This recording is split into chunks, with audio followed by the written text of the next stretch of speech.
আমাদের চেয়ারপারসন দেশনেত্রী বেগম খালেদা জিয়া ছাড়াই সরি আপনারা একটু বন্ধ করেন। বাংলাদেশের রাজনৈতিক অঙ্গনে আবারও দুঃখ আর উত্তেজনার ঢেউ। বিএনপি চেয়ারপারসন দেশনেত্রী বেগম খালেদা জিয়া গুরুতর অসুস্থ।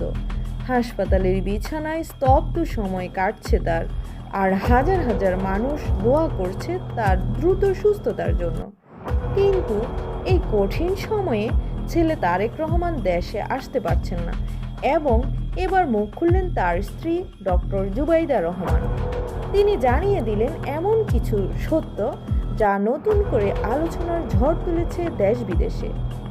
নিজের ভেরিফাইড ফেসবুক পেজে দেওয়া এক পোস্টে তারেক রহমান জানিয়েছেন দেশে ফেরা পুরোপুরি তার হাতে নেই। এই কথাটি ঘিরেই শুরু হয়েছে নতুন আলোচনা।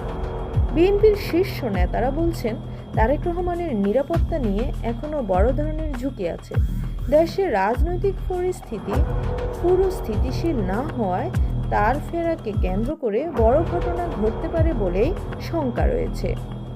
অন্যদিকে বিশ্লেষকদের মতে জুলাইয়ের গণ অভ্যুত্থানের পর যেসব গোষ্ঠী রাজনৈতিক সুবিধা পেয়েছে তারা অনেকেই নাকি চান না তারেক রহমান দেশে ফিরুক, কারণ তিনি দেশে ফিরলে জনসমর্থনের বড় একটা অংশ পুরোপুরি তার দিকে চলে যেতে পারে। এবার মুখ খুললেন তারেক রহমানের স্ত্রী ডক্টর জুবাইদা রহমান।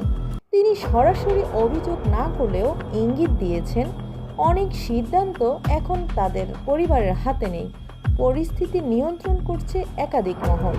তিনি জানালেন তারা মায়ের পাশে থাকতে চান, কিন্তু রাজনৈতিক ও নিরাপত্তাজনিত জটিলতা তারেক রহমানের দেশে ফেরাকে আটকে দিচ্ছে। একদিকে মায়ের জীবন মৃত্যুর লড়াই, অন্যদিকে ছেলের দেশে ফেরা নিয়ে অনিশ্চয়তা। সব মিলিয়ে দেশ জুড়ে জেগেছে উদ্বেগ আর জল্পনা। এখন সব প্রশ্নের উত্তর দেবে সময়। খালেদা জিয়া কি সুস্থ হবেন? তারেক রহমান কি ফিরতে পারবেন? এই চলমান ইস্যুর প্রতিটি আপডেট পেতে চ্যানেলটি সাবস্ক্রাইব করে পাশে থাকুন, আর নিচে কমেন্টে আপনার মতামত জানাতে ভুলবেন না।